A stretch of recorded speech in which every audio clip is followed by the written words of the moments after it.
Hello guys, welcome back to our channel. Very very good morning. প্রতিদিনের গল্পের নতুন একটা ভিডিওতে সবাইকে স্বাগত জানাই। আশা করি সবাই খুব ভালো আছেন, আমরাও সবাই খুব ভালো আছি।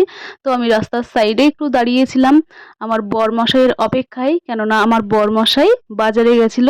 বাজারে সবজি বাজার, মাছ বাজার সব করতে গেছিল। আর এই সাইডে আমার শাশুড়ি মা রাস্তায় পাটগুলো নেড়ে দিচ্ছে, আর ঝেড়ে দিয়ে এখন ওই সেই আগাগুলো বেঁধে দিচ্ছে, নাহলে ভীষণ হাওয়া আছে, এই যে ওয়েদার। আর আমার বরমশাই এখন বাড়িতে এসে আমাকে বললো একটা চটি দাও, স্ট্যান্ডের তলে দেবো। তো আমি চটিটা দিয়ে দিলাম, দিয়ে ও ওর মার সাথে কথা বলে এখন বাজারগুলো হাতে নিল। এক হাতেই ছোট ব্যাগটায় আছে মাছ দুই রকমের। চলুন দেখাবো সবটাই।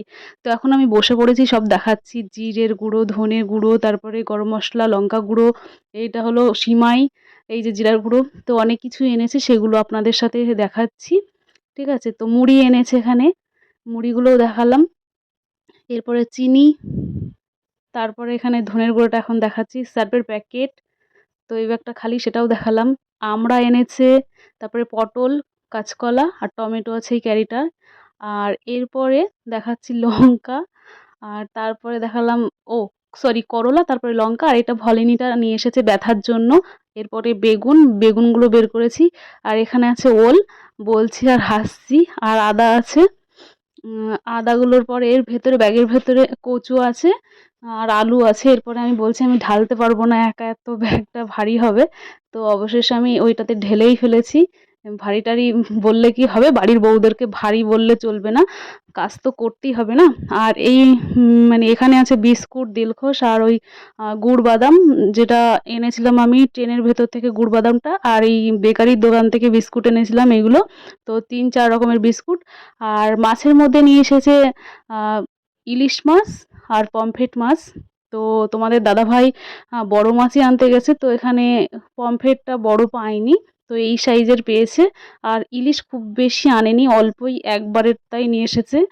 তো আজকে আলু, কলা দিয়ে, সরি, কলা দিয়ে পমফ্রেট মাছ করব, আর কচু আর আলু দিয়ে এই মাছটা করব, ইলিশ মাছটা। তো এখন আমি মাছের ভেতরে লবণ দিচ্ছি, তো লবণের পরিমাণটা একটু কম দিতে হবে, কেননা এটা সমুদ্রের মাছ, তো ওই জন্য পরিমাণটা আমি কম দিয়েছি। একটু হলুদ আর লঙ্কার গুঁড়ো দিয়ে মাছটাকে মেখে নিচ্ছি। আর এই সাইডে এক মানে পাটাতে আমি মশলাগুলো বেটে নিচ্ছি। আর কড়াইটা বসিয়ে তেলটা গরম হওয়ার পরে আমি মাছগুলো ছেড়ে দিয়েছি, দিয়ে ভেজে নিচ্ছি। আর এখানে আমার শাশুড়ি মা একটু আমাকে সবজিগুলো কেটে দিচ্ছে, কলা কাটা হয়ে চলছে আর কি। আর এই সাইডে আলু আর কচু কাটা হয়ে গেছে, আর পেঁয়াজ, টমেটো এগুলো সব কেটে দিয়েছি, লঙ্কা কুচি করেছে, আর লঙ্কার গুঁড়ো ব্যবহার করছি। তো এখানে প্রথমে আমি ইলিশ মাছটা করে নি, সরি, কি বলে, রূপচাঁদা বলছি কেন, পমফ্রেট মাছটা করে নিয়েছি কলা দিয়ে। আর লাস্টে করব ওই কি বলে, ইলিশ মাছটা করব। আর এখানে রোদে দেওয়া আছে শুকনো লঙ্কা আর তেঁতুল। আর উঠোনের মধ্যে রোদে দেওয়া হয়েছে গম, গমটা ভাঙাতে দেওয়া হবে। আর উনানে গরুর খাবার, আর হলো আমাদের জন্য ভাত রান্না হয়েছে। আর এখানে তোমাদের দাদা ভাই বিচুলি আর ঘাস কাটছে।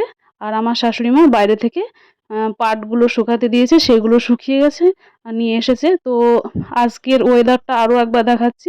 মেঘ হয়েছে এক সাইডে, আর এই সাইডের আকাশটা দেখে দুর্গাপূজা দুর্গাপূজা ভাব মনে হচ্ছে। তো কার এইরকম মনে হচ্ছে, আমার তো হচ্ছে, সেটাই শেয়ার করলাম। এরপরে আমি ইলিশ মাছটা মানে তরকারির ঝোলটা ফুটে বসেছে, তখন ইলিশ মাছগুলো দিয়ে দিলাম। তো দেওয়ার পরে দুপুরে মোটামুটি সবারই খাওয়া হয়ে গেছে। আমি এখন একটু রেস্ট করার পরে ওভেনটা পরিষ্কার করতে চলে এসেছি। তো অনেকদিন ভালো করে পরিষ্কার করা হয় না, আমার শাশুড়ি মা একা একা পারে না, অনেক অনেক নোংরা হয়েছে। তো আমি একটু পরিষ্কার করে নিচ্ছি, আর এই যে এগুলো রয়েছে এগুলো গুছিয়ে তারপরে আমি একটু ফ্রেশ হয়ে নেব। ফ্রেশ হয়ে বিকেলে একটু বাজারের দিকে যাব, অনেক কাজ রয়েছে, সবটা দেখাতে পারবো না হয়তো, যতটা সম্ভব অতটাই দেখাবো। হ্যাঁ, তারপরে একটু কাজ আছে আমার, ওভেনটা মোছানোর পরে এখন আমি একটু সিমাই রান্না করছি বরমশাইয়ের আবদারে। তো বরমশাই আমাকে বলেছে যে দেখো আমি তো আজকে দুধ খাবো না, তো দুধ দিয়ে একটু আমাকে সিমাই বানিয়ে দাও। কথা অনুযায়ী কাজ, সিমাই এনে দিয়েছে সকালবেলায়। তো এখন আমি প্রথমে চিনি আর সিমাইটাকে ভেজে নিয়েছি, একটু না কেমন লাগছিল খেতে, আমি কালারের জন্য করেছি যদিও বা। তো এরপরে আমরা চলে এসেছি একটা রেস্টুরেন্টে। এই রেস্টুরেন্টে আমরা অনেকবার এসেছি, বহুবার। তো এখানকার খাবারটা ভীষণ টেস্টি। তো এবার এসে খেয়ে দেখলাম কোয়ালিটিটা একটু কমে গেছে। তো হ্যাঁ, এখানে যারা থাকেন তারা হয়তো জানবেন, এটা হচ্ছে দক্ষিণ পাড়ার হরিচাঁদ গুরুচাঁদ রেস্টুরেন্ট। তো এখানে আমি প্রচুরবার রোল খেয়েছি, আমার ভীষণ ভালো লেগেছে। তো এইবার খুব একটা আমার ভালো লাগলো না, কোয়ালিটি একটু কমে গেছে কেন জানি না। তো দুটো রোল অর্ডার করেছি আর 1 প্লেট বিরিয়ানি। তো আমি বিরিয়ানি খেতে পারবো না, কেননা বাড়িতে ভাত খেয়ে এসেছি, ওই জন্য। তো আমি একটা রোল খেয়ে নিচ্ছি। তো বড়মশাইকে বললাম একটু এসেছি, ভিডিও করবো না তাই কখনো হয়, তাই জন্য ওকে বললাম ভিডিওটা একটু করে দাও, খুব বড় করতে হবে না, ছোট করে একটু করে দাও। ও ভীষণ লজ্জা পায় ভিডিও করতে। তো এরপরে একটু টেলার্সের মানে চুড়িদার গড়াতে দিতে এসেছি এখানে। চুড়িদার গড়াতে দেবো, এখানে এর আগেও গড়িয়েছি, ভীষণ ভালো গড়াই। আর ব্লাউজগুলো গড়াতে দিতে এসেছি, ওই মানে দিদিটা বাড়িতে নেই, তো পরে গড়াতে দেবো। তো ভিডিওটা আর বড় করব না, যে যেখান থেকে ভিডিওটা দেখছেন না কেন তাদেরকে অসংখ্য অসংখ্য ধন্যবাদ। আপনারা সবাই সুস্থ থাকবেন, ভালো থাকবেন। নেক্সট কোনো ভিডিওতে আবার দেখা হবে। ভালো লাগলে একটু লাইক কমেন্ট শেয়ার করে দেবেন।